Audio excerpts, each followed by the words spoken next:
Good afternoon, everyone, and it's really lovely to see so many people joining us for our first Central London branch event, especially for our student community. We are going to address the exam and preparation for success, which will be led by Fiona Wood and Kirsty Parkinson. Fiona, who I think you probably met before at one of our other student events last year, is a lead standard study center partnership and product development at CIPS. And Kirsty Parkinson is a CIPS awarding manager assessment. They have all the know-how to help you with some tips, and you will be having the two presentations, and afterward you will be able to ask some questions. Can I ask anyone who has other questions which are not addressing these subjects to hold on to the end of the event, and I will be able to hopefully give you some answers on anything to do with remote examinations and so on and so forth. But we want to concentrate on this presentation to start with. So Fiona, would you like to start your presentation, please? Angèle, thank you very much. And before I'm going to hand over to Kirsty, I can't help but welcome everybody myself, to welcome you all to the event today. I can't tell you how delighted I am to see such an amazing number of participants. That's fantastic. And also to see so many people really interested in this topic area that Kirsty and I share a great interest and passion for. We are both here because we are so committed to making sure that you, our learners, do the very best that you possibly can in your exams. And so the purpose of our event today is to tell you something about the assessments, to be able to give you a real view as to why assessments are as they are. And Kirsty's going to take us through that, because that's Kirsty's real specialism. And then once Kirsty's talked about why the assessments work the way they do, I'm then going to talk to you about how we can make the best of our learning so that we can really meet the challenge that Kirsty's provided to us in our revision, in our preparation. So you're going to get two bits here: the why do we do the assessments, and then how to prepare, which you'll get from me at the end. And then Kirsty and I will be delighted to take your questions at the end of those two presentations. So I'd like to thank Kirsty first for joining me today. We do loads of these presentations together, so it's always a pleasure. So thank you, Kirsty. I'm going to turn my camera and my mic off now, and I'm going to hand over to Kirsty. So Kirsty, over to you. Thank you, Fiona. Thank you, everybody. So I'll just give a little introduction to myself, just in case you're not as familiar as with me as you may be with Fiona. So apart from the role I have at CIPS, which is, as explained, I'm the awarding manager for assessment.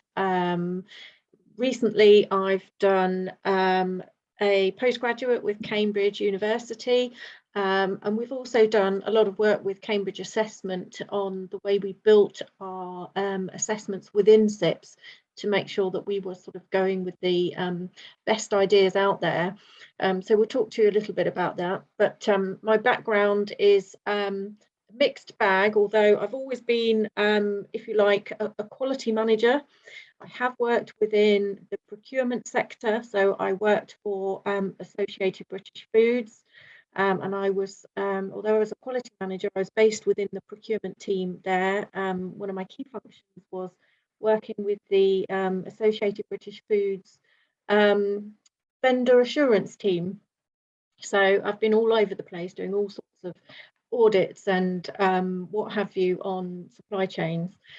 So that was an interesting grounding, and it's been really useful for this role, as you can imagine. I've also been a quality and legal compliance manager, so many strings to my bow, really.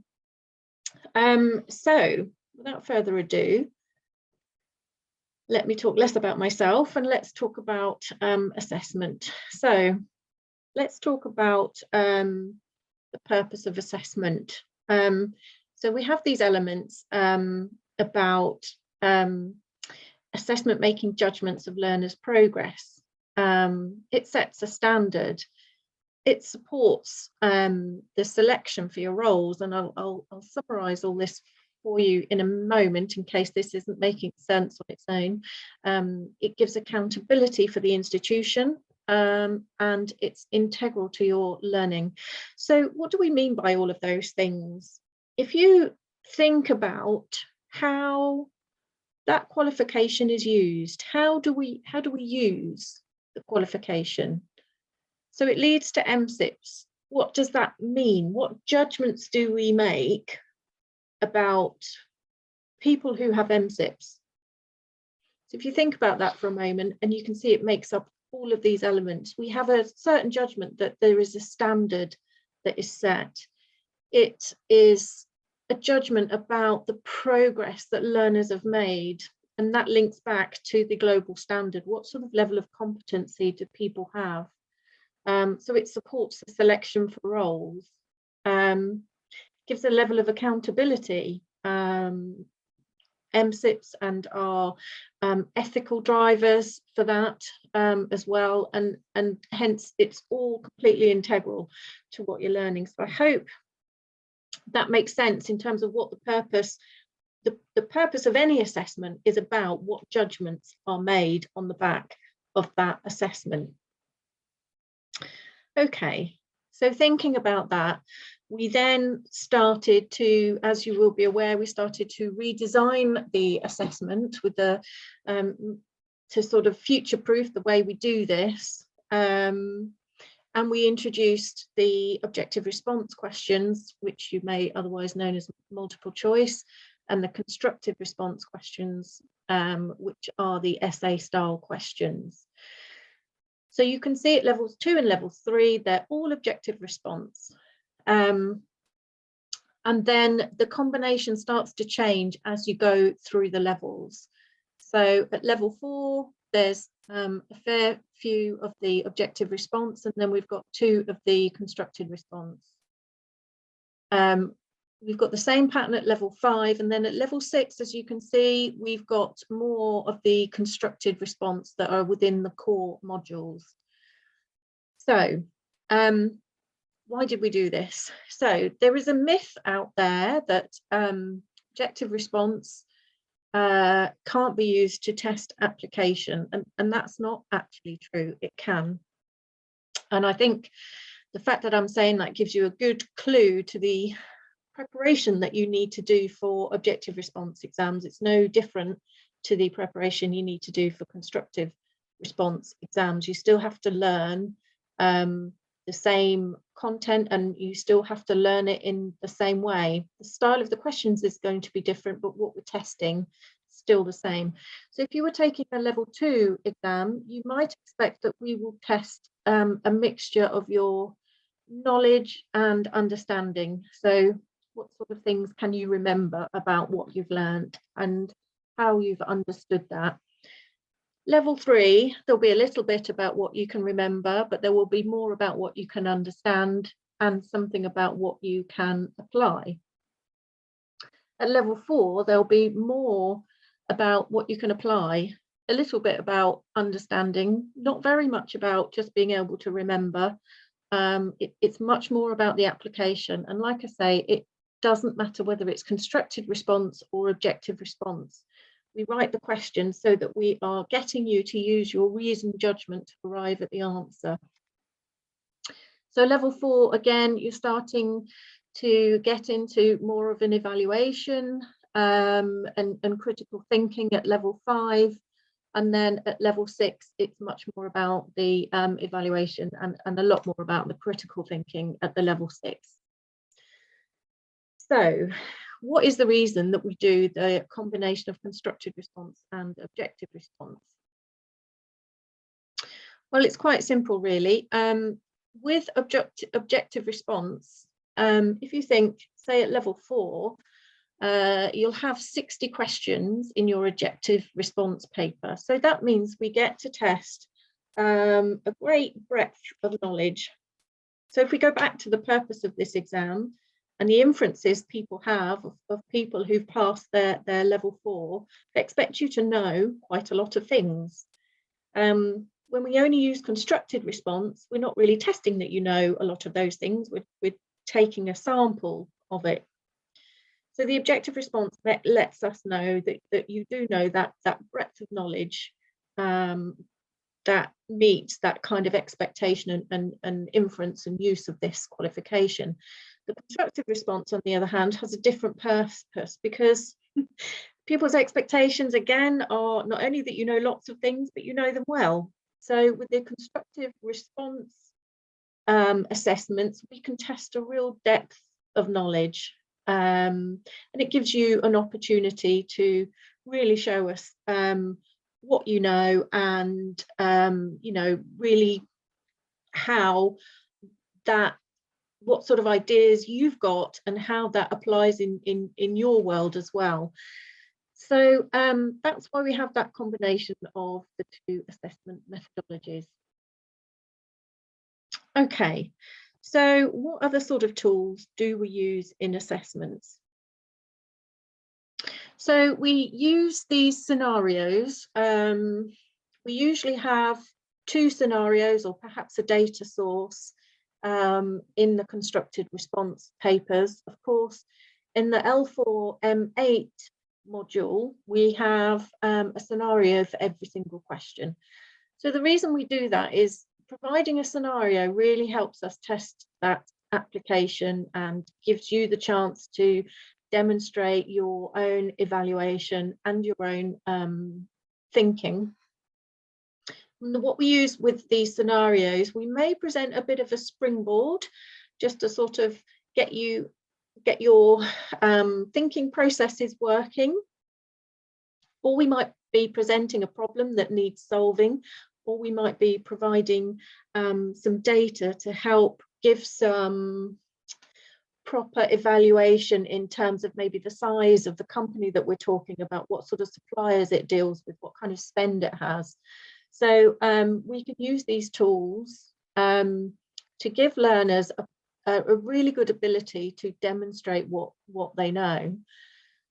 So when we have used a scenario, you need to bear in mind that we are expecting you to give some sort of links to the scenario. So if there is a problem to be solved, if that's what the question is driving at, then you need to link it to that scenario.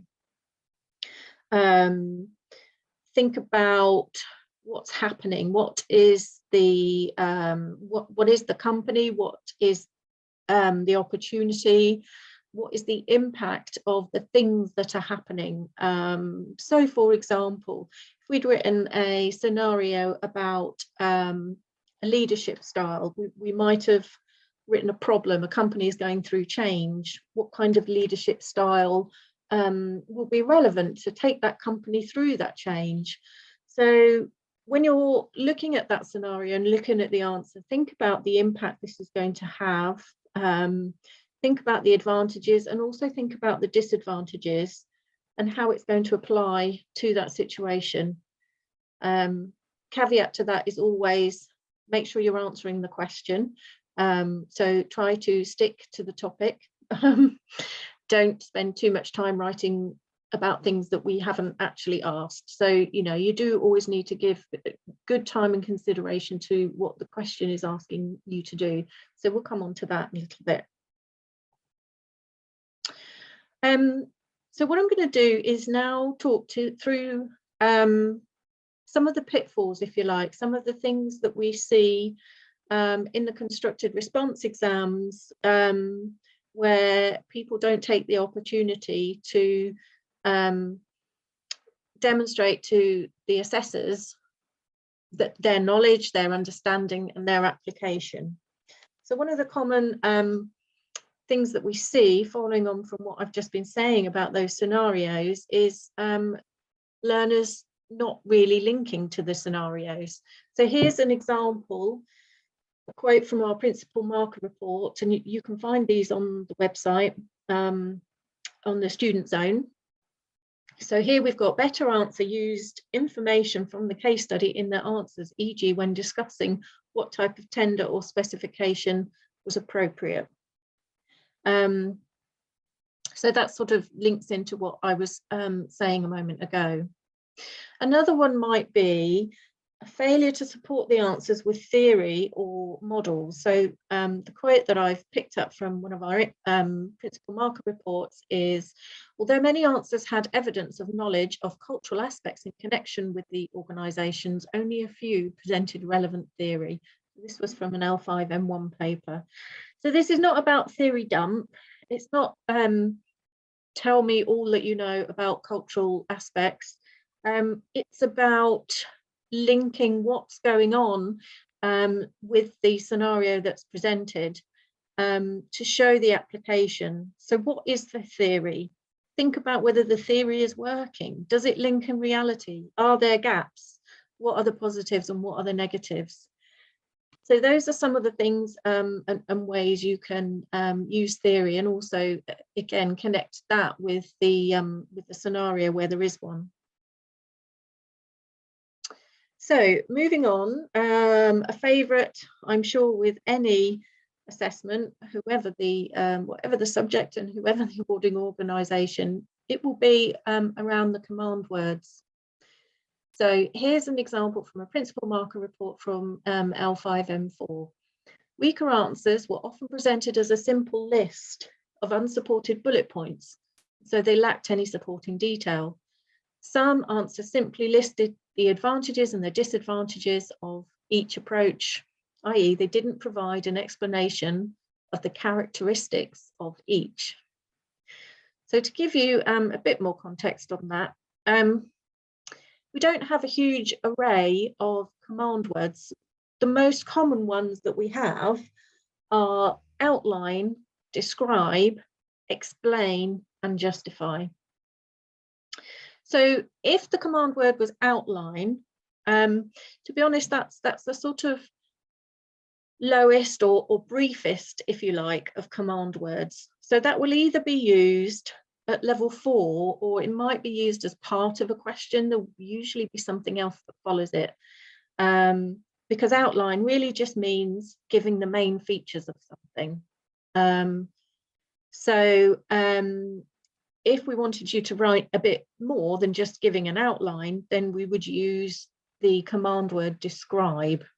So the command word describe means give a full detailed representation of what something is. So a list of things won't cut it for describe. We use explain, and the difference really, to put it simply, between describe and explain is a bit higher. So we're saying what is it and why. So you're giving an account for something or an idea, so that it's really clear to understand what it is and why it is. So you would be expecting to write a little bit more if the command word was explain than if it was describe. And then an example of the next level up from that would be justify.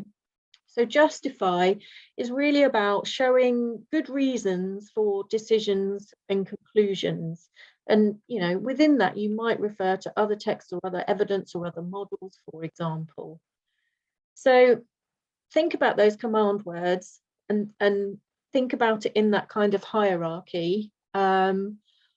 You will find we'll probably use something like describe and explain at level 4. And we are more likely to use explain at level 5. And then at level 6 is where you get to the sort of levels of justify. It's not a hard and fast rule. We will mix it up depending on what the subject is and how many examples we might be asking you to give of something, and you know what we think you can achieve within the sort of 3/4 of an hour that you've got to answer the question. Okay. So the next one is failing to consider the whole question. So this one is a quote that I picked up from an L6M1 marker report. It said, candidates did not recognise or deal with both areas required in this question. Question was about equality and diversity. So that's a really good example, because equality and diversity is the sort of thing people say in one breath, but it's actually two different things. So a good rule here for when you're reading the question is, if there is an and between the words, if it says, you know, explain or describe something and something, then there are two parts to that question and you need to deal with both parts. You probably need to deal with both parts separately. So it's not necessarily one concept just because they're typically phrased together. In other examples, the instruction might be in two parts. So particularly happen at level 6, we might say explain something and then give reasons for. So again, it's making sure you've recognized that there are two parts to that instruction when you read the question. Okay. So I just wanted to summarize these sort of hints and tips really by I didn't want to leave out OR altogether.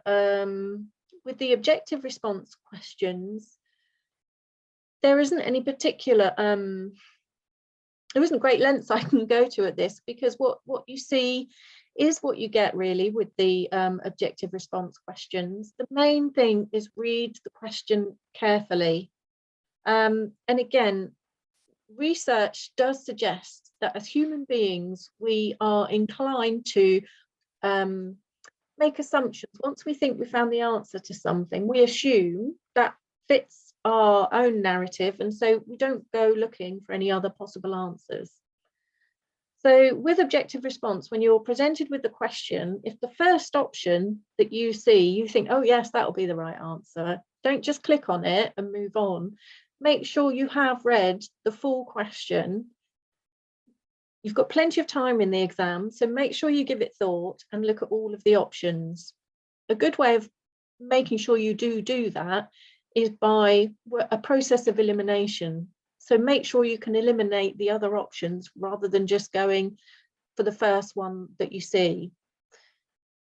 I would also really like to make sure everybody knows there are no trick questions. So one of the things that we can see from our side of the fence is we can see how learners have answered a question. And when there's a really straightforward question with a really straightforward, fairly obvious answer, we can see that quite often people don't pick the answer.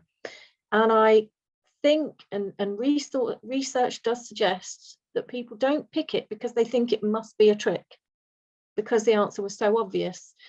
We're not here to trick you. We're not in the business of writing trick questions at all. There are no trick questions. I'm not doing my job properly if there's trick questions. So if you do see a question and the answer seems really obvious and you've eliminated all the other options, then that truly is the answer. And also, the biggest takeaway with objective response, you know, as I said, if you take level 4, there are 60 questions, answer them all. We don't do anything like negative scoring. So if you get one wrong, it doesn't make any difference to your score other than you weren't awarded a mark. So really, you know, as I say, the strongest piece of advice is just make sure you've attempted all of the questions. So that's objective response. So now I'm going to move on to a slightly different area to just show you what happens once you've done all of the hard work of your learning and taking the exam. Then the hard work for us starts as well. So the exams are sat, and if we're talking about the constructed response questions, we then start a process of standardizing all the markers. So we might have, say, 100 markers employed for each exam series.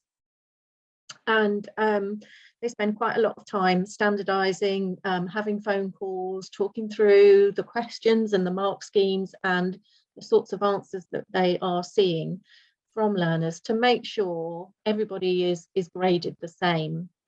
And then we don't just do it at the beginning. There's a process ongoing of the marking where the principal marker who runs each team for each module will do an ongoing moderation process to make sure everyone is still interpreting the mark scheme the same and everyone is still getting the same results. So we might use, say for example, one exam script might be marked by 10 different markers, so that we can make sure everybody's still giving it the same grade and the same result. If anyone isn't, then what we do is we stop them from marking. So hopefully that gives you all great reassurance as to how that process works. Once we've done all the marking, the principals will write us reports that help us understand how the questions performed and what sort of answers learners gave. And where learners haven't done so well, it pretty much always falls within one of those reasons that I've given you today, where learners don't tend to do so well. We do lots of statistical analysis to make sure there's reliability across all of these papers. So that means people generally score the same. You know, we don't have great differences in the results from series to series, other than the ones that we can explain. Say, for example, with recent events, we know that we may not have all of the same sort of cohort that we might do. It's been very mixed, so it's been, the statistical analysis has been harder to do during these last couple of years. But we do lots of things so that we can, I always call it uncovering the story behind the exams. And essentially what we're doing is making sure it's been a fair and valid exam series. So we do grade comparisons, as you might imagine. And then we do any final moderation. So it may be that if there was a question that didn't do so well, particularly on the OR side of things, we might discount it from the score altogether. From the constructive response side, if we have an assessor who did interpret the mark scheme differently from everyone else, then we have an opportunity there to get any of those scripts remarked. I have to say, neither of those things happen very often, but the timeline is built in there in case we do need to do anything like that. But our processes do work, so we minimise the need to do that. We have a quality assurance process which involves me meeting with senior verifiers. We talk a lot about what we've seen, how people have scored, what sort of answers they gave. And so, you know, there's a great lot of information that we look through, and then we present these results to what we call the Assessment Quality Board, who are there to make sure the processes that we followed are robust and would stand up to scrutiny, particularly by the regulators in the UK Ofqual. So we're really proud of what we do. It's very robust, and all of that is with the bit in mind that I said right at the beginning.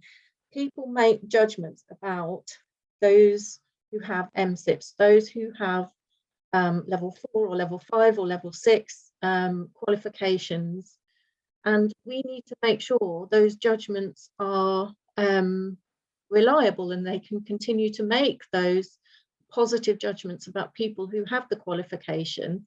And that's why we put so much work into making sure we've got the best assessment methodology and give you the best opportunities we can to be able to demonstrate that knowledge whilst working within that framework of what makes this a valid and reliable assessment. Okay, so I'm going to give my voice a break now, and if Fiona's ready, I'm going to pass on to Fiona. Kirsty, thank you so much. I've learnt loads this afternoon about how you do things. I know we work together a lot at CIPS. It's great to hear the rigor and the robustness of your analysis, as well as creating those questions. And actually, it's so great to hear that, you know, this designation of MSIPS is held so securely in making sure that, you know, and by the exams and by the assessments that we do, to make sure that the right people get MSIPS, and it's a fair and rigorous process that makes sure that that is the case, upholding our global standard. So Kirsty, thank you very much for that. Any questions in the chat, ladies and gentlemen, we will answer at the end of both of our presentations, because I might be able to answer something in my little bit that you may be thinking at the moment. So my bit really is to say, okay, so now we know what the deal is, we know what the questions are, we know why we set the questions, and we know that actually in the opportunity to sit the exams and show what we know is really important. And my job really is at CIPS is to try and help you make the best of the knowledge that you have, so that we can convince Kirsty of that knowledge, and so that you can pass your exams as swiftly as possible, making sure that you can demonstrate your MSIPS credentials, and so you can be awarded that designation. So really, it's my job this afternoon to talk about, okay, so we've got exams coming up soon. What can we do to prepare for those exams? And really, how do we kind of work study and exams into our lives for the years that it takes us to actually become an MSIPS qualified professional? So I'm just going to spend a little bit of time looking at these slides. Now, some of you, if you joined me last summer, may have seen some of these slides before, but just because you have doesn't mean that they're not valid and they're not important to kind of recognize. And I'd like you to look at them in the context of saying, okay, so we need to make the best of our knowledge in order for us to do the best that we can in our assessments. And really that's my point of departure on these slides. So Kirsty, you're driving today. So Kirsty's going to be doing the slide driving, and I'm going to be doing the talking, which is fantastic. So, okay, what do we do? So we've always got a countdown to exams. As soon as you've placed your booking for your exams, you are on a countdown. Now, arguably, we should be on a countdown long before we've placed our exam booking. But we recognise we are always working to a timetable of sitting an exam at a particular point in time. So the first thing for us to think about really is, okay, we've got this challenge, this project of trying to prepare for an exam. So we need to work out how much time you've got. So, you know, we don't have infinite time. You're busy people working super hard at work. You've got other lives. We need to work out what's a realistic amount of time for you to be using in your exam preparation. The second bit, and we'll come on to talk about this in a bit more detail further down my presentation, is really, I cannot say this enough, and Kirsty will concur. You just need to nod, Kirsty, at this point. Start with the syllabus. The most important thing when you're sitting an exam with CIPS is that the examiners create the questions from the syllabus.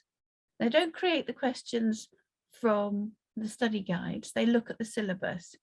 So it's really important to look at the syllabus and read it carefully, and making sure that you are really rigorous in making sure that you cover and understand each element of the syllabus.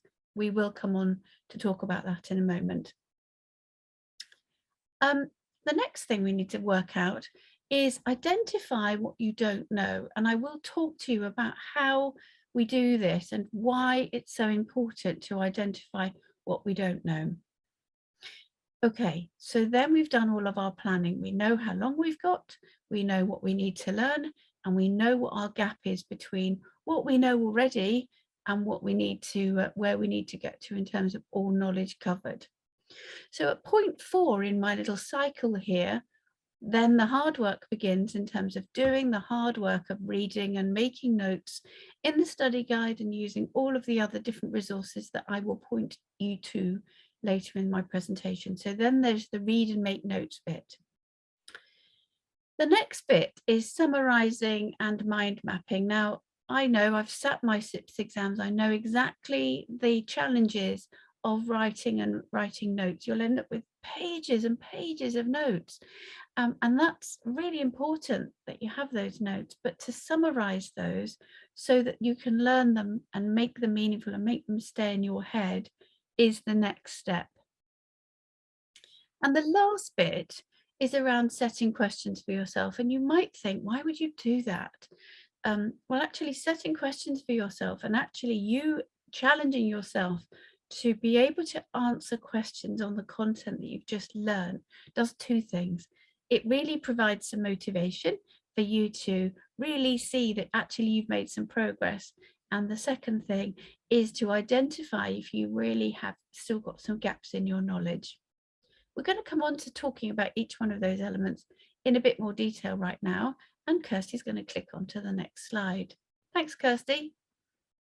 Okay, so we did look at this in the summer, but you know what? I think this is a really important planning tool. And guys, you'll be doing this at work when you're running projects anyway. So we kind of know in our work lives how running projects and how allocating scarce resources to projects is the thing that you need to do. And your exams are no different. And so my little model here describes a kind of planning tool to help you plan out what you need to do as you near an exam, but you know you can plan it over any period of time that works for you. So on the far right hand side, you here you have your exam day. So that's the E-day, the day you're working towards, and you can write the date in whenever the exam is that you're preparing. And the squares in purple where you have -1, -2, -3 and so on, going back to today, which is -9, are the days that are between today and the day of your exam. So it's almost like a countdown clock.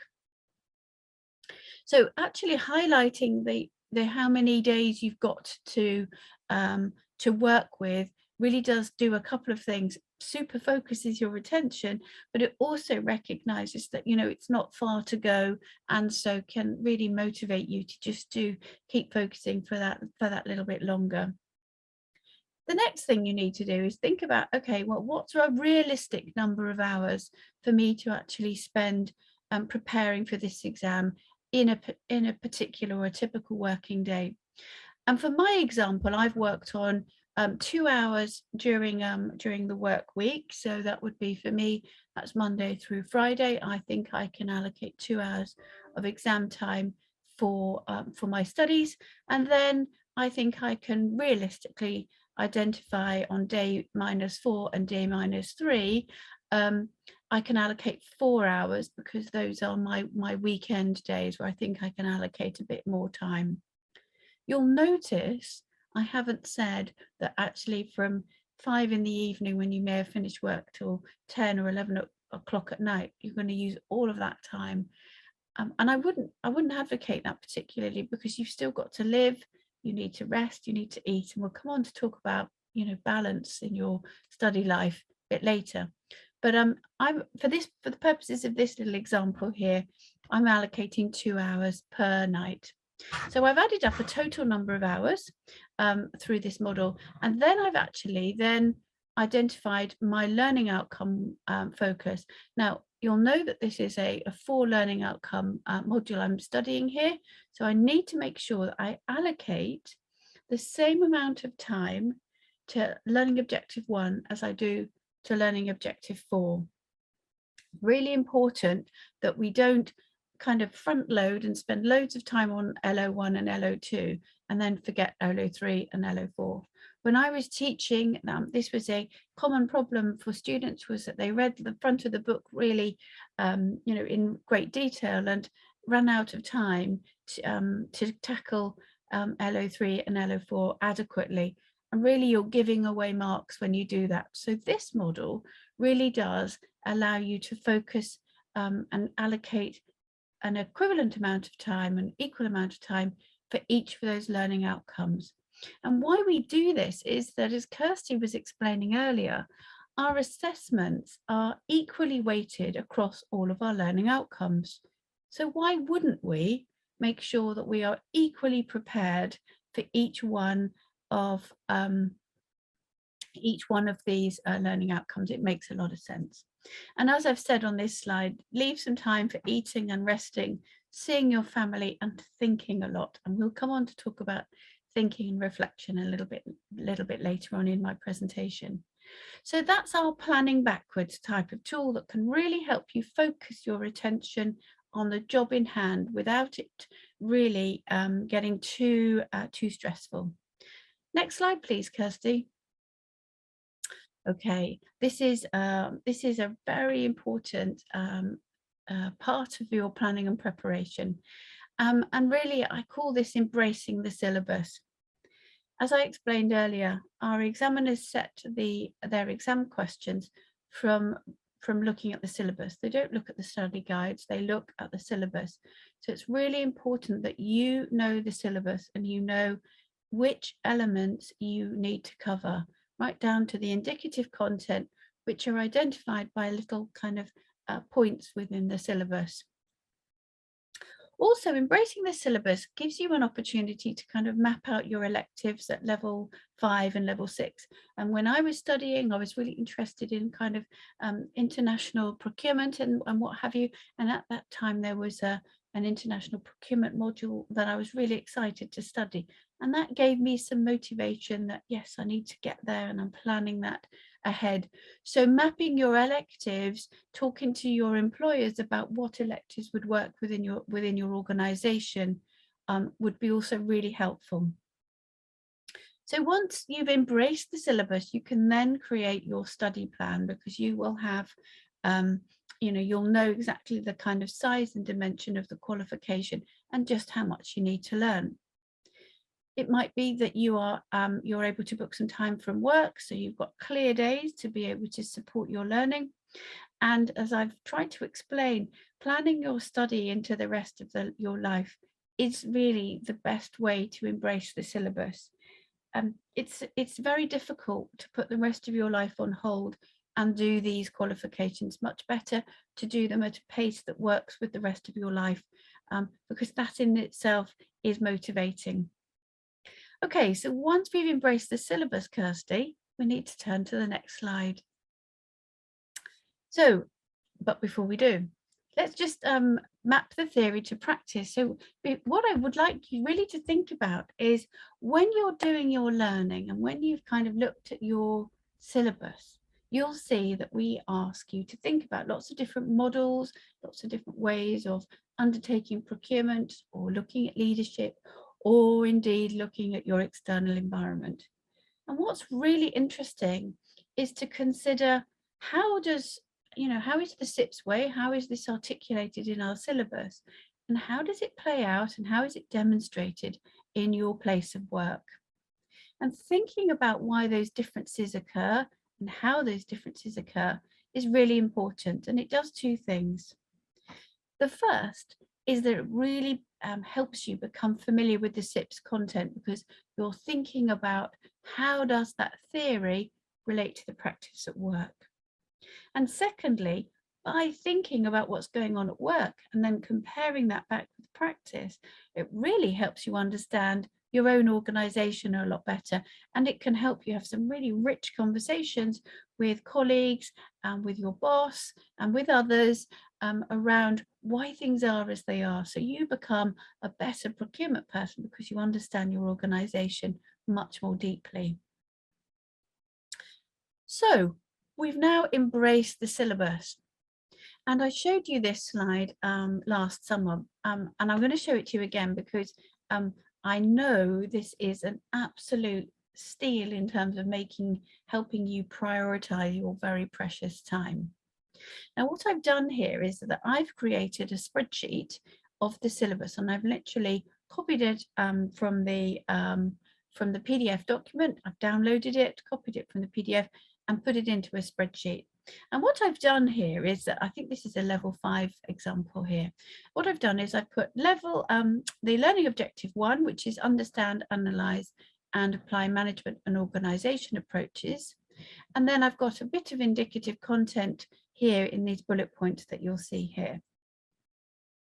So what I'm asking you to do is in your spreadsheet, when you've got everything laid out in this way, you score your how you feel, you know, the extent to which you feel you've got a good level of knowledge relating to the behavior of people, the process of management, and so on through the syllabus.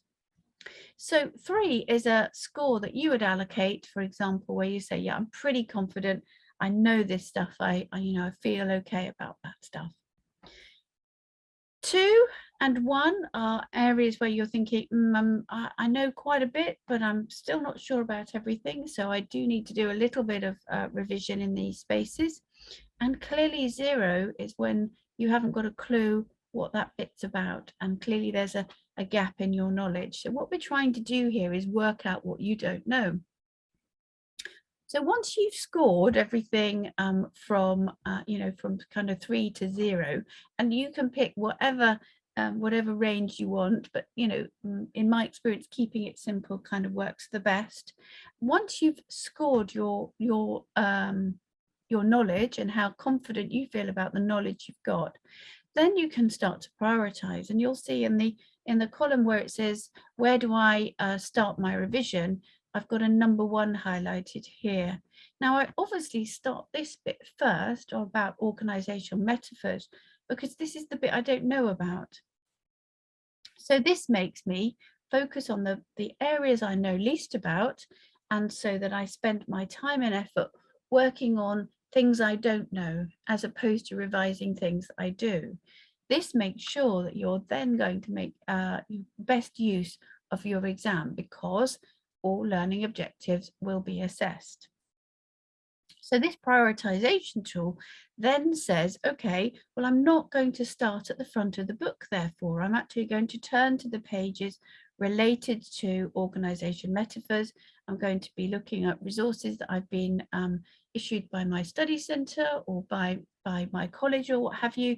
And I'm going to focus on looking at organization metaphors first. And once I'm happy with that, then I will move on to look at the process of management. And once I've looked at that and I'm happy with that bit, then I move on to the next highest score, which is a tie in my example here between behavior of people, the psychological contract, and the interactions with external environment. And what I've done there is allocate an order of things that I want to look at, starting off with behavior of people, the contract, and then interactions. I've picked that because there's obviously a tie in knowledge between those 3 elements. So hopefully this is a way of helping you allocate your very scarce resources of your time most effectively by focusing on the things that you don't know, as opposed to the things that you already do. Next slide, Kirsty.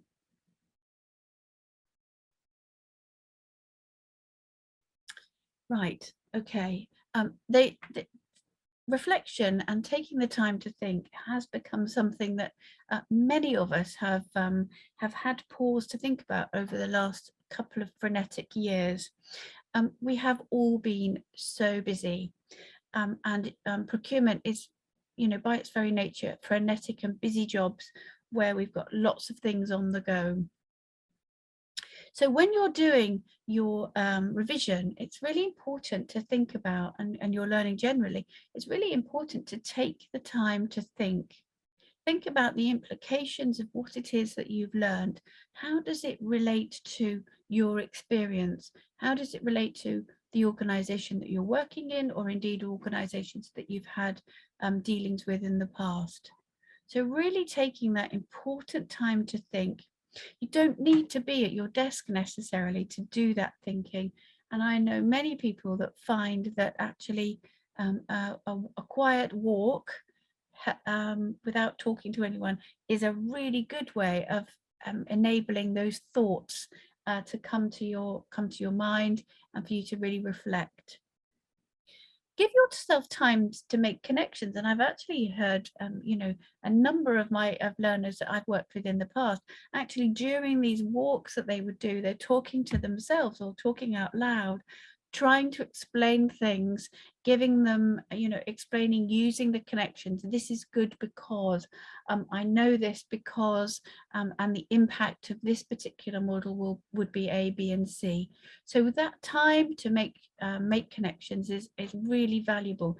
And this is important because these connections and this thinking time builds these strong and deep neural pathways in your brain. And that really helps your recall when you're in your exam, but also when you're at work and doing this, you know, using these models within the workplace as well. Explaining what you've learned to others, and particularly non-procurement people, is a great way of making sure you can explain things simply. The examiners don't need to be wowed by fancy words or you know, very flowery language. They want to be sure you know and understand the content and you understand the implications of that. So explaining what you've learned to others really does give you the practice of the way that you need to explain things to the examiners. Because the examiners, like you, are highly skilled procurement people. However, they can only examine you on what you write on the page. If you've left things unsaid, they're in your brain, or you just think that they're so obvious that they're not worth writing, the examiners can't mark you on that material. So it's much better to explain the ideas that you've got simply, clearly, without making any assumptions as to the knowledge that the person marking your exam paper may have. This will enable you to access as many marks as possible. And then a really interesting thing that I've asked many of my learners to think about is, particularly on objective response questions, is really trying to explain, perhaps using the sample model answers, sample answers on the student zone, but explaining, perhaps using the, and this works best for OR questions, but explaining why an answer is right. So you can see on the sample questions that we give you the right answer. So my challenge to you is explain why that is the right answer. And then also look at the other answers that we've given you, the other options, and explain why those are not the right answer. This again gives you the opportunity to rethink, relearn, re-reflect on that knowledge, and it helps you articulate the reasons why things are right or not correct, and then really does deepen and build those neural pathways. So there are lots of resources that we'll come on to talk about, but really those resources that Kirsty and her team provide on the student zone are an enormously beneficial area of resource. Okay, so the next bit we were talking about, right, the real hard working is once we've done all of our planning. And what this means is, you know, there is some hard work. We know learning is difficult, and we also recognize that actually for learning to really have happened, it needs to change you in some ways. You need to change your perspective, or you need to be able to analyze the situation more effectively using a model. So we are expecting ourselves to change in some way by undertaking this learning. And so we have to expect that to kind of be difficult, and we have to expect that it will take a lot of energy. And so we need to find some ways that is going to make sure that we can hold on to as much of this learning as we possibly can. Okay, here are just a few ideas. So we know, and research tells us this, that writing notes deepens the neural pathways that you have. So by actually reading the book and processing that information within your brain and then writing it out, helps you deepen your neural pathways. And by deepening your neural pathways, you then remember things for longer. Now, that's great, and we know that that takes ages. Everybody knows that kind of reading and making notes from the study guide or any other resources you may be using takes ages.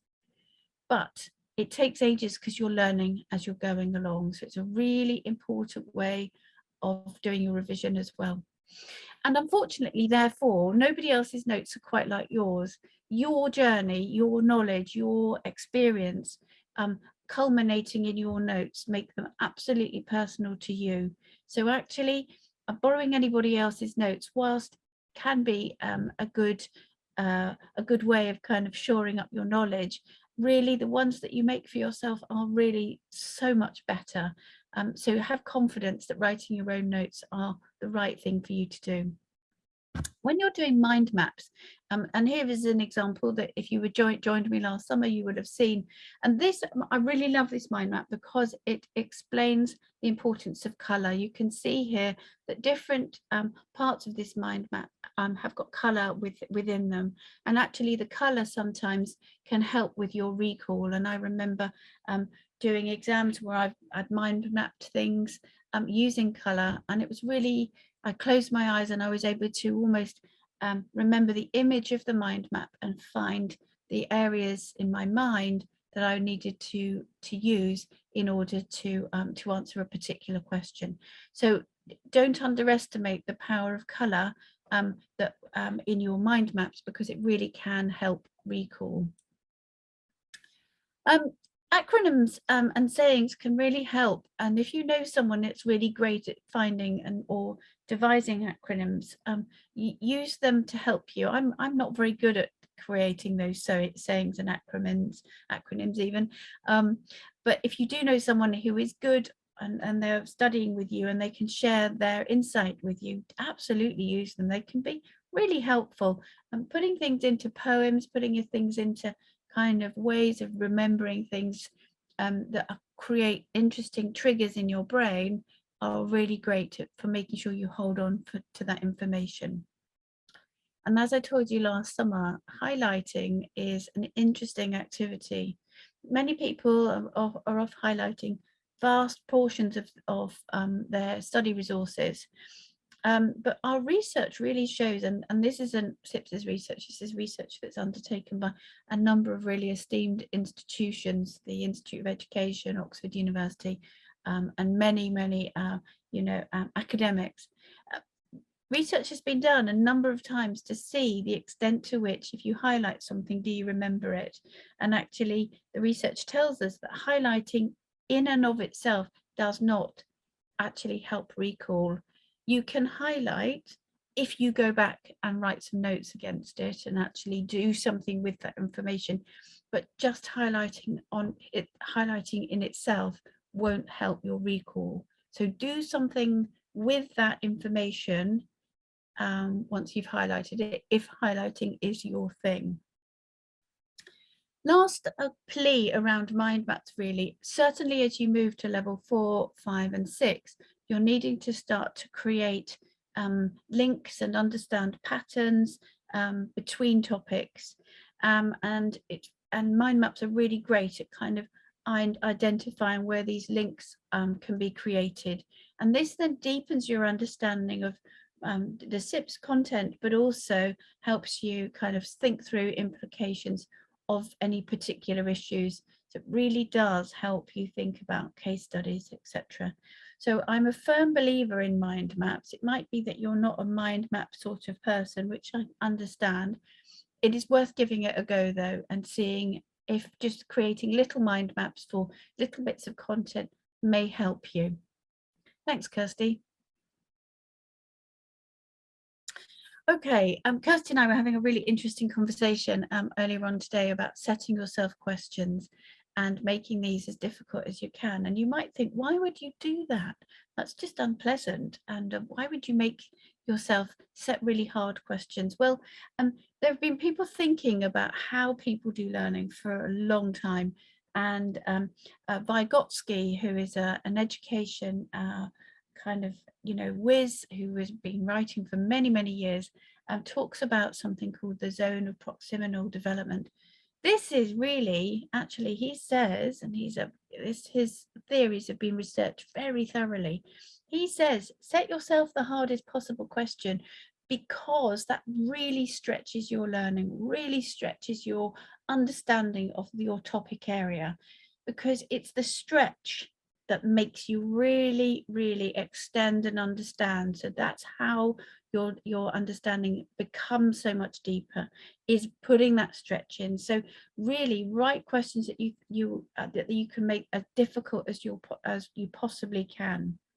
So learning takes place when you're really having to think really hard.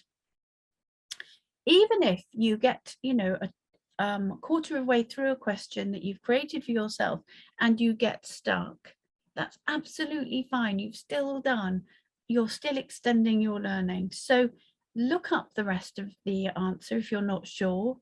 Absolutely, you're doing a really important learning, and at this point of your learning, this is when the most learning takes place. So be courageous, be honest with yourself, but absolutely set yourselves challenging questions throughout your learning to make sure that you're really working hard all of that knowledge. So that's kind of a little bit on Vygotsky and his theory. Next slide, please, Kirsty. So in summary from me, effective exam preparation comes in a number of different, you know, nuggets of advice. I don't suggest that you spend more than 40 minutes doing exam or revision prep or any kind of heavy thinking work for more than 40 minutes at a time. After 40 minutes, your brain switches off. So really set yourself a time limit. As I said earlier, if you can explain your learning to people that really don't understand procurement, you are doing really well. It gives you really good practice to be able to articulate your learning in really simple ways, and that's exactly what Kirsty needs to see in your exams. Think about what you observe at work and apply this to your revision. So what do you see going on at work in terms of any kind of bid processes that you may be involved in, any kind of supplier management things? Just think about what's going on at work and use that as a foil for the theory that we provide you within the CIPS learning. And I've said think, I don't know how many times today, but thinking is so important.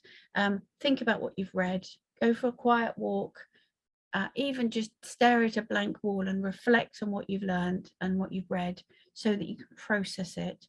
Give yourself time to do that. Explain to non-procurement people, as I've said, so you know, get that explanation in there, and use connective. So when you're doing your explanations to people, this is good because this has an impact of etc. Try to draw out your knowledge using connectives. Absolutely, this is exhausting business learning, so make sure you get plenty of rest and indeed plenty of exercise. So and eat well. Whilst it might be tempting to gorge on Haribo's and fresh black coffee, it really doesn't lend itself to great learning. It just makes you feel quite tired and rubbish after a while. So be kind to yourselves and eat well and exercise. So those are my top tips for the kind of learning. Let's now turn to where can we provide you with some resources. And there are loads of resources to start with. So there are checkpoint questions in the study guides, both within the text and in some study guides also at the end of each of the chapters. So use those, test yourself, and perhaps you can get quite good at the sorts of questions that are asked in those checkpoint questions, and then make them a bit harder, as I said to you earlier. Really push on those you know, on that proximal development that we were talking about.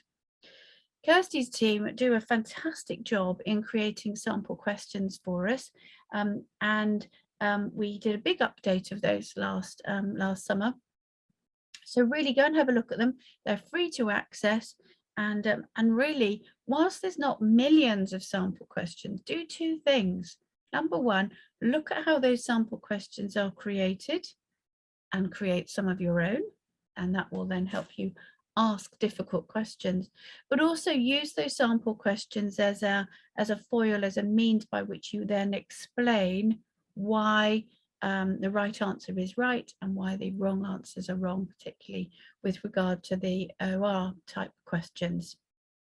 We have revision ebooks available through the bookshop, which you can order, and they are brilliant. There's 100 questions in those, and they're available at levels 4, 5 and 6. So that might be something that you would like to access.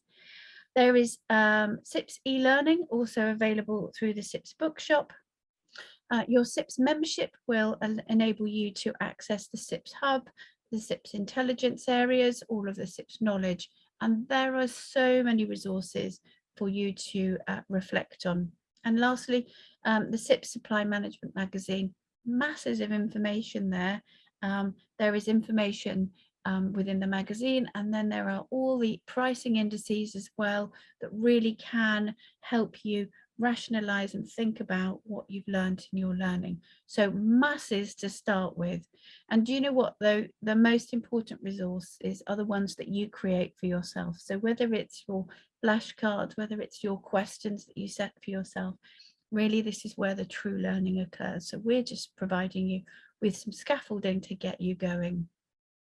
Thanks, Kirsty. Oh yes, and here is a little picture of the ebook, which is the revision questions that I mentioned earlier. And the next slide, please. And the last one is your wider reading, ladies and gentlemen. There is so many topics dealt with in the press at the moment about procurement.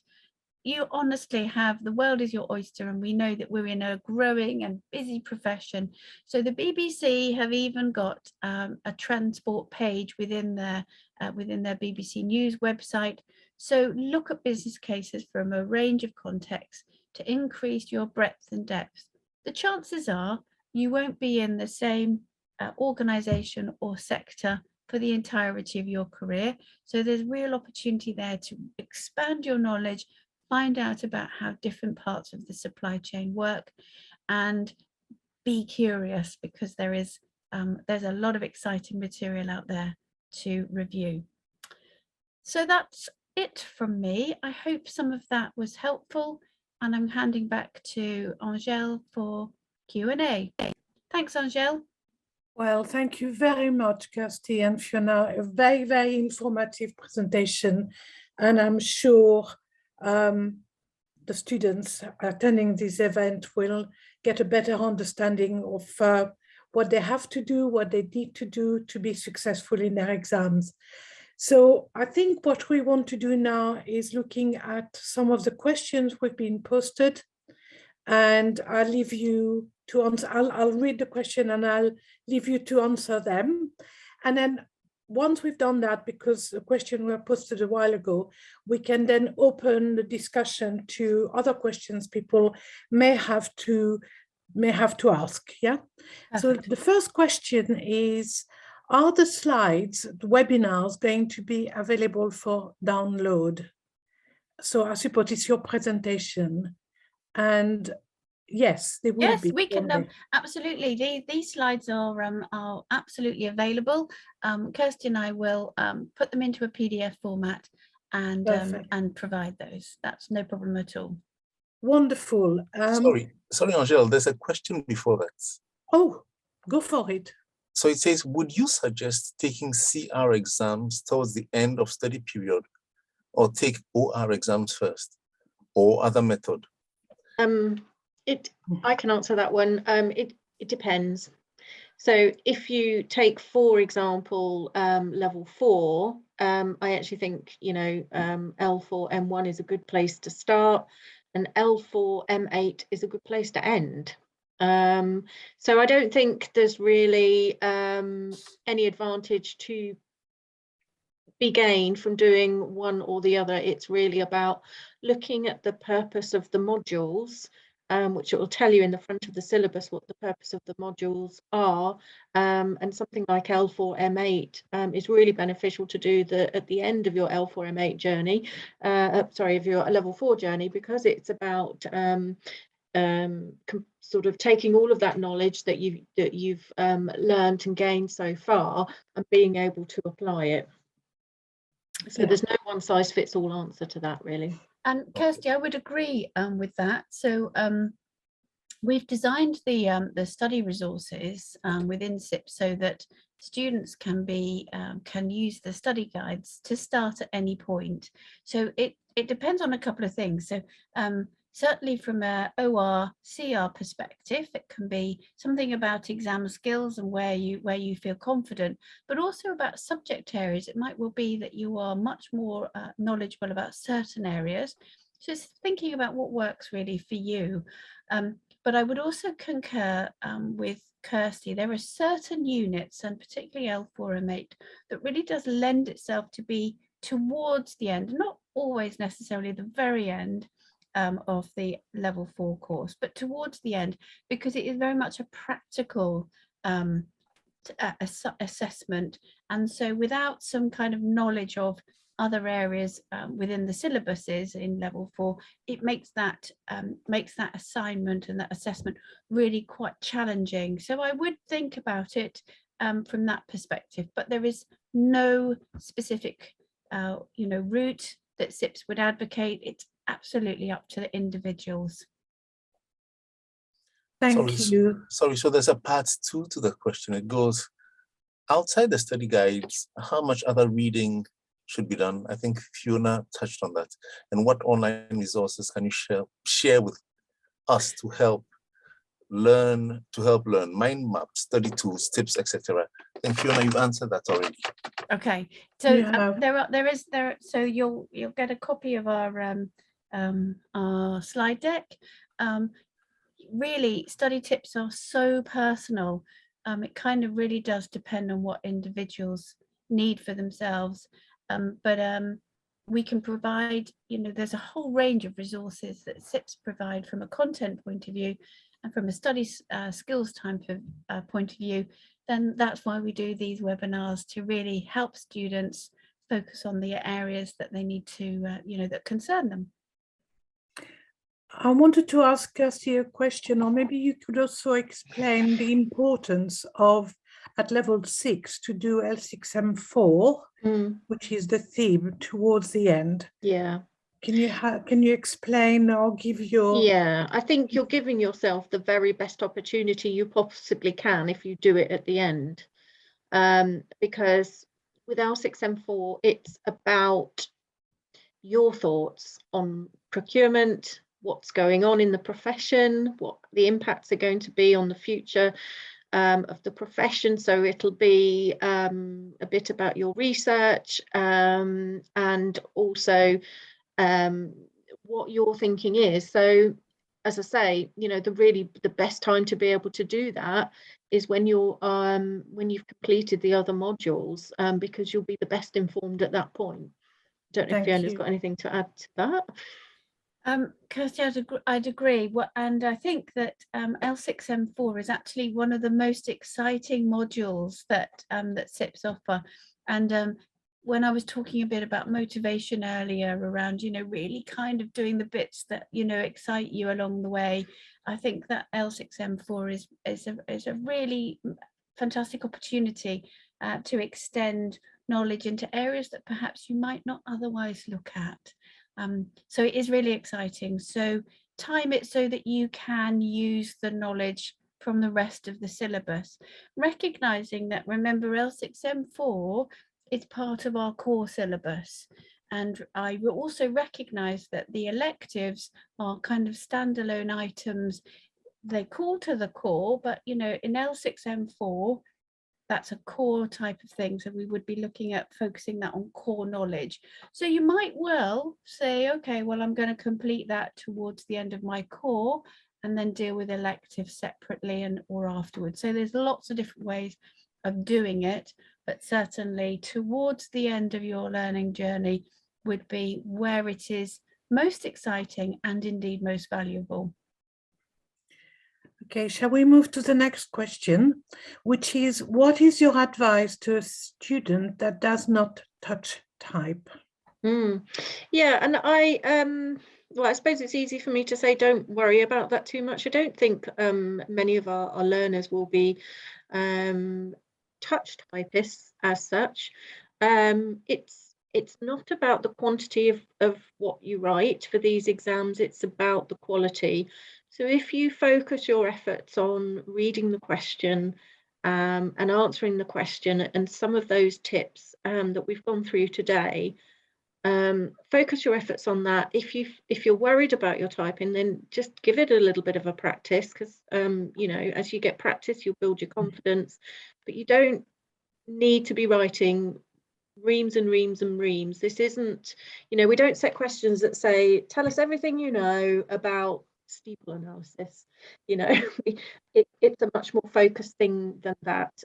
So think about the command word, think about what it is you want to say, rather than just trying to shove as much as you possibly can into the answer. Okay, and I think we more or less answered the next question, which is, at the level 4 CR exam, what is the average number of words for a good answer? And I think you covered that. Yeah, there's no such thing, and to reassure people that that's not what we're looking for. We're all different. I tend to be quite wordy, and it's a challenge for me to, if I'm writing something that has a word count, that's a challenge for me. Other people, the challenge is the other way around. If they're very good at being succinct in what they say. So we don't have, that's why we don't have a word count set on the exams. How much you write is not what we're worried about. It's the quality, it's the application and the relevance of what you write. Okay, next question. Is it realistic for a fresh graduate without experience in practice to sit an exam? Chef, can I throw that one over to Fiona? Absolutely. I'm delighted that we have fresh graduates, you know, thinking about doing this. I think it's entirely reasonable for you know, for a graduate to be looking at level 4 exams. So if we think about the levels and how we've actually structured our qualification, a level 4 exam is kind of equivalent in terms of complexity to something that students may be familiar with in the first year of a university experience. Level 5 is equivalent to an experience at the second year at university, and level 6 a third year. So if somebody's graduated already with a bachelor's degree, then that demonstrates to me that they have already had the thinking and application experience necessary to be able to tackle these exams already. Clearly, there is a content piece, and I have spent quite a bit of time today trying to give you my kind of hot tips on how to get more content in your head so you can then apply it. But I would absolutely think that you know, anybody with a reasonable level of education can do the CIPS qualifications, because it's about developing professional skill, and that's why we start at level 4. So absolutely welcome to the profession, and absolutely get studying. Next question, any good tips for revision on the L6M4? You've covered that mostly, Kirsty, but you have anything to add for, there is no such thing as a revision for this? Preparation. Yes, I don't know. Actually, I might bat that one over to Fiona as well. I think she'll be more eloquent in that answer than I would. Well, actually, I think there are some things to do with revision tips with this. So we know we get a topic area, don't we? So many of the things that I've described today are as applicable to whichever kind of course that you're looking at. So I haven't made these specifically or level 4 or what have you. If you're set the L6M4 question, you're still going to have a finite amount of time. So arguably planning things out so that you are making sure that you do your research and your thinking is still a very valid thing to do. Making sure that you ask yourself difficult questions as you go through your research about what's the impact of that and how could I explain this using CIPS's concepts and CIPS models, makes a lot of sense to do that as you're going along. So whilst there isn't a study guide and there's not very many materials for it, no, of course there's not, because the context always changes. But we do know that actually writing hard questions, and we've got sample questions available against a particular context, or the context that you've been set, will really encourage you to think hard about that material.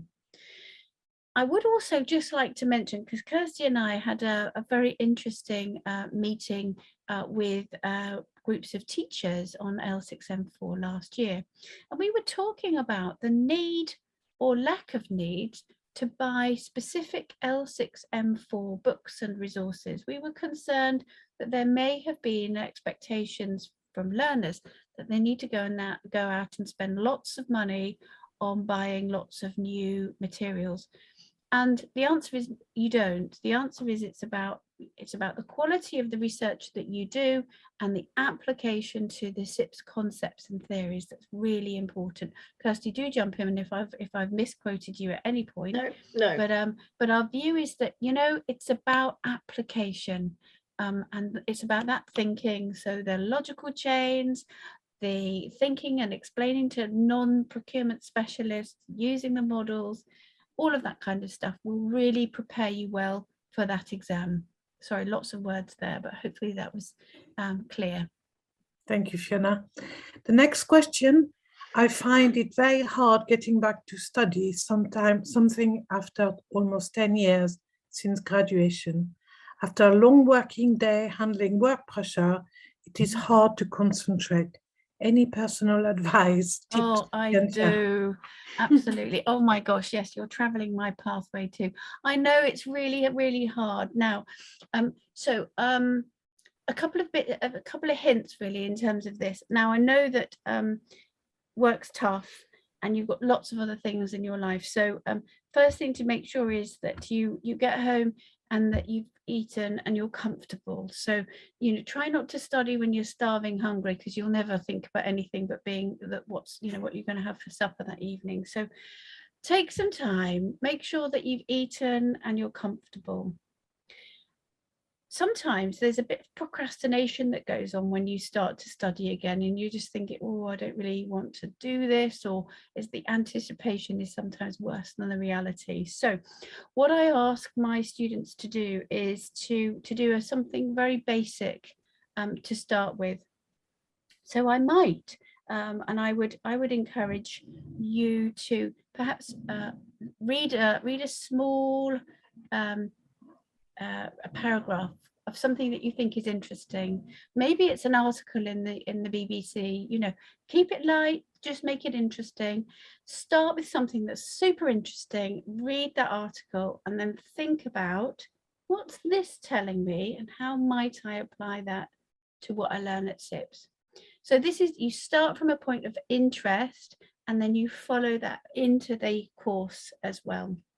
The other thing that I think, it is quite tempting though to spend ages scrolling around looking at lots of different things on the internet and not actually staying focused. So you have to pick the first article, you have to set some rules around doing these things. So and give yourself time to do it. So you actually set yourself 5 minutes to find an article, read it, and you know, think about the CIPS concepts. So this will then start to engage you and think about this in the real world as a means by which you then start off. I also strongly recommend that you time your learning. And as I said earlier, no more than 40 minutes at a sitting. So after a busy day, if you can promise yourself 40 minutes of really high quality learning and then stop, it is much better than spending 2 hours messing about on the internet and not really getting down to it. So I would say short and focused works better. Good tips. Next question. Do I understand correctly that all multiple choice questions should be attempted and there is no negative marking? I think that was covered. Yes, correct. Yeah, so they're just checking that they have understood it. Yeah, no negative marking at all. Thank you. Next question. do CIPS have any intention of releasing further practice past papers, particularly for CR exam? Okay, so let me answer why we don't release those past papers. So we used to, as many of you will know, that we did do that in the past. Unfortunately, it does have an unintended consequence. So if I release a question into the ether, that means I can never ask that thing again. Ofqual would frown on us very much if we asked an exam question that had been sort of somehow published previously. And indeed, awarding organisations have been fined huge amounts of money for doing that very thing accidentally. So we have to make sure that any sample question that we use, that we give, is never actually used in an exam. So if we release too many, then we end up asking slightly bizarre questions in the exam because we're trying to avoid the things that we've used for practice. So that's why we don't. I don't want to end up. We always have a saying when we're setting questions. One of the first tests we give ourselves is, would this question be a surprise to learners turning up for the exam on the day? And if we can say, no, this wouldn't be a surprise to them, then good. We start with the rest. If we think, oh, actually, yes, I think they would be surprised by this question, we probably won't use it. So that sort of helps to explain, hopefully, the thinking as to why we don't release just endless sort of practice questions. Okay, thank you. And I think the next two questions really relate to what you just said. So about the past, well, more practice questions for CR, Yeah. and also past papers. Yeah. Now I would like to open the discussion or the questions for anybody else who has questions relating to today's presentation. Anybody? I did just see one on there about the delay with the OR exams. It's not very different really to the CR exams. So obviously with CR exams we have the time for marking and moderation, and to do what we call results determination, which is all that analysis that I talked about. We do all of the same things with the objective response exams. So you know, we're testing that the questions, people were able to answer the questions, they were able to demonstrate their knowledge, they worked, they were effective. There's all sorts of clever statistical tools that we use for doing that. And as I've said, we also look at the way learners responded to the questions as well. So in time, maybe we will be able to evaluate this and develop new ways of doing it as the question system matures. But at the moment, we you know, it's still relatively new, although it doesn't seem like it. But because of the impact of COVID, and different regions around the world have not been able to take exams at different points. So we tended to find it was working, it was open in the UK, but it wasn't open over here. So we haven't actually got to this sort of point of maturity as quickly as we might have done had COVID not happened. So that's why we do that, to make sure we have that results determination and all that validity process built in. Thank you very much. Any other questions for the panel? I think panelists may raise their hands and I can unmute them from here if they wish to verbalize their questions rather than write them in. But we encourage all to ask more questions.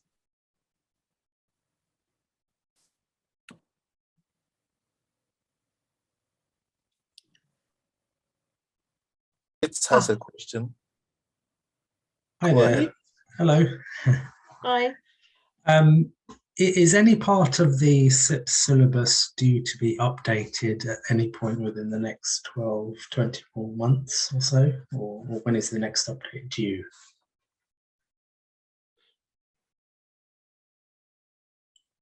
Shall I take that? yes, please, Fiona. Okay. Thanks, Riz, for your question and attending the webinar today. I hope you found it useful. That's good. So in terms of the any syllabus update and review, we at CIPS recognise there is some core content that actually doesn't change wildly from, you know, one syllabus to the next. But what we do constantly, or what we do look at, is the how that content is allocated across modules and learning outcomes, etc. So each there's a 5-year cycle that we will go through in terms of reviewing our syllabuses to make sure that they are the best that they can possibly be, that we include technical changes and update things as you know, as life changes and you know, environment changes as well. So we have a program of review that's that we are undertaking internally and with you know, with a group of key stakeholders. And we will be, you know, it takes a long time to do that. So there isn't a plan for a syllabus update within the next 24 months at this point. But we are continuing to review content, teaching the materials, etc., to make sure it's the best it can be. Hope that Thank you. helps. And just that was really good. Thank you. And just one last question. Sorry, I didn't see the full exam timetable published on the CIPS website. It only went up to sort of July. Are there exams in September and November? The exam schedule, we will have exams in July, and then the next scheduled exams for each year is in November. So we have 4 exam seasons a year. So we have March, May, July, and November. So that's what you will be working to next year and this year. Okay. So do we take it that you have no more questions? Thank you. That's fine. Thank you. So I'll allow Matt, Angel to ask their question. Matt, do you have a question? Hello, good afternoon, everybody. First of all, thank you for the training. It was really interesting. I really appreciated that. My question was, you said the slides were going to be made available, but I had some other colleagues that are doing CIPS at different levels, but they unfortunately missed the window to join us today. So I was wondering if this there'll be further sessions of this, or will the recording that you're making be made available somehow via the website? Yes, from our perspective, I think we do plan to put this on the websites. However, there's a slight caveat in that we are right in the middle of updating the website. So I couldn't promise you a timeline on it. But yes, I think, you know, as Fiona said, we do a lot of these. So to make a sort of suite of these available so that everybody can access them would be the target. However, those of you who registered through CIPS will receive by email a copy of the recording. Yeah. So that shouldn't And be the slides as well. the slide, yes. That's great. That's great. Thanks very much. Thank you, sir. Do we have any more questions?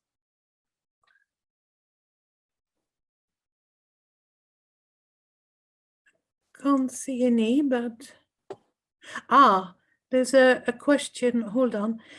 Do CIPS have the intention to reduce the number of modules per level? They seem excessive and some repetitive. Shall I take that one, Kirsty? You can do. Yeah, and see. Or would you like to start and I'll finish? Well, I mean, I could sort of say, because I've been here with CIPS for a long time, 700 years, and when we put the syllabus together, the idea was that we are providing succinct modules that are stand up on their own, not just as part of the whole level. So we were aware that there are people who may not be seeking procurement as their career, but might want to do some of the modules. I've certainly worked with some of those individuals who actually didn't study CIPS, but I kind of wish they had. So it was designed to meet that purpose. So I think your comment was about sort of repetition, and from that regard, it was important that they were in so that you can look at that as a standalone module. But I'll hand over to Fiona if you've got anything to add to that, Fiona. So I would kind of just want to step back about the kind of repetition piece, because the way that CIPS has constructed the syllabus is really asking students, learners, to reflect on the content from a number of different perspectives. And so whilst it might feel like repetition insofar as you may have encountered Karaljek models, steeple and pestle analysis in different modules, what we're asking you to do is to take a different standpoint and look at this material through a different lens while you're undertaking that particular module.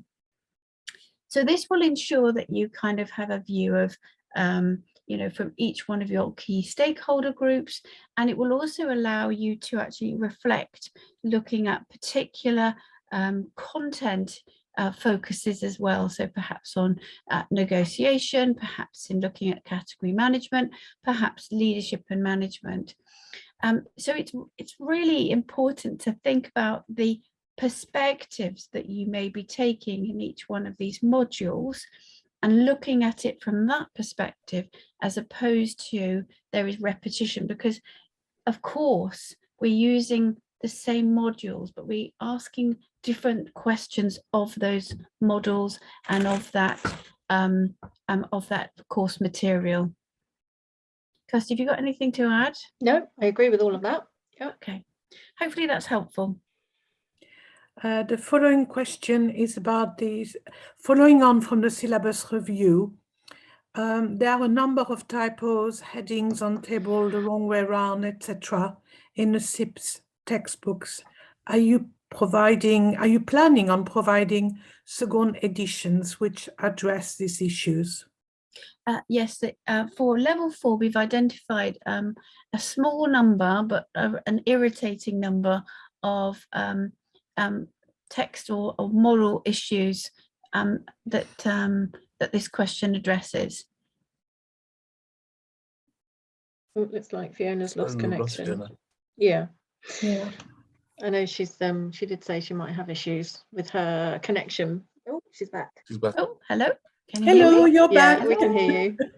Okay, I was talking to myself. Were you? It was fine for me. But anyway, where did you get up to? Yeah, You have identified some. Hello? No. Kirsty, do you want to? Yeah, the short answer is yes. Yes. Dealing with those sort of corrections, there is a process for dealing with those. And yeah, it's very difficult to do this kind of work and get it 100% right first time. So you know, we always planned that we would be able to update these as we go. And then the two questions I have now are really related to the January and September exam series. Yeah, yeah. Why were they cancelled? Yeah, we're just really responding to the demand on that. The January and the September exam series are very low. It's actually, as you can imagine, it does take quite a lot of resource to put on an exam series. And we were finding that it's not very efficient. It doesn't help us manage the cost of exams by having all of those in one series. It doesn't help in terms of the planning. So there were kind of lots of reasons that we had to do it. But, you know, in summary, we were responding to the demand that was there. I think we thought when we first set it out as those 6 exam series that we would have a sort of flat demand across them, and that would have been great, but it wasn't the case. It was still that January and September were really, really low, and we get these spikes in May and November. So yeah, we'd sort of run with it at the beginning thinking we knew what people wanted, and it wasn't the case. I think it was a bit of a shock for everyone, but Yeah. it is what it is, and we are now working to 4 exam periods a year. Yeah.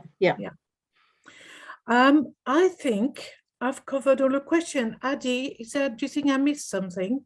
No, I've looked through. There are no Yeah. questions outstanding. No outstanding questions. There are So, quite a few that are similar about the January, Yeah. so that's fine. okay. Well, I think I would first of all, I'd like to thank you both because it's been a lengthy presentations, and I think the feedback has been very good. Excellent. Yep. Great. There's a question just popped out. Could you have a look at it? I won't read it because it's quite long. It's in terms of Comparability. comparability to study CIPS. I'm not terribly sure.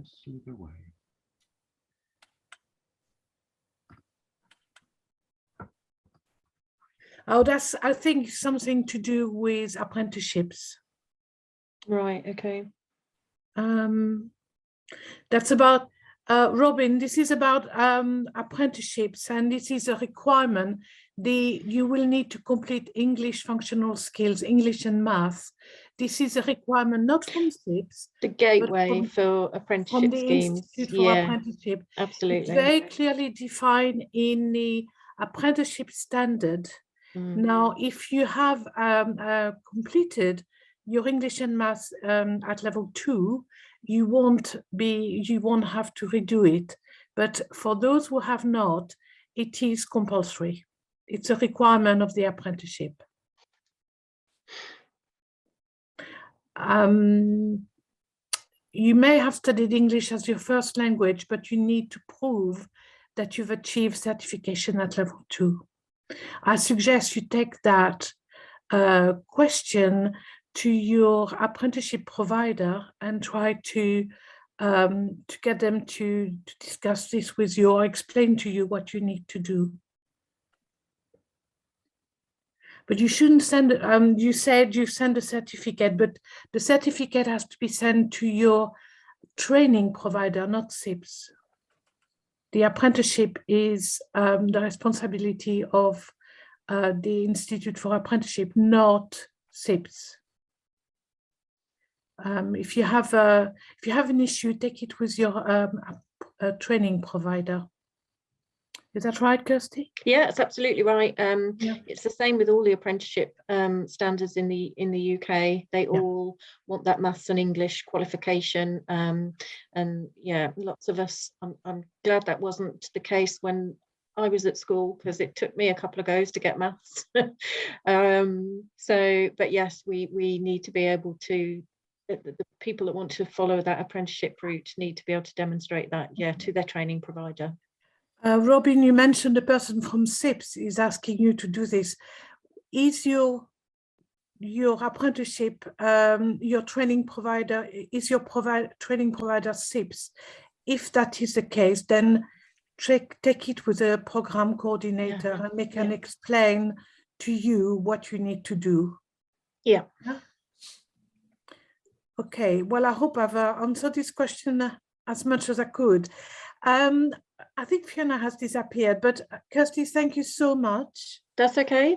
You're very welcome. I think it was a very good session, and I hope everybody was able to take something away from the presentation. And I'm looking forward as a training provider to see very, very good results at the next constructed response exam series. So Excellent. Thank you, everybody, and Thank you, all the everyone. best with your studies. And we are looking at, definitely looking at putting another student event through the Central London branch. But we want to make sure it's relevant to your needs. So we will conduct on behalf of Central London branch a little survey, and then we'll come back to Kirsty and Fiona to see if they can help us. Sure. Yeah. Excellent. So Thank you very much. Thank you, everyone. Yes. Thank you. And for all your attendees, remember what you've just said. Please participate in the survey. Let us know what your needs are so that we can serve you better. We would rather do that than just conjure something from our heads for you, which doesn't satisfy any need of yours. Thank you very much. Thank you all. Okay. Goodbye. Thank you. Bye. Bye. Bye. Bye, everyone.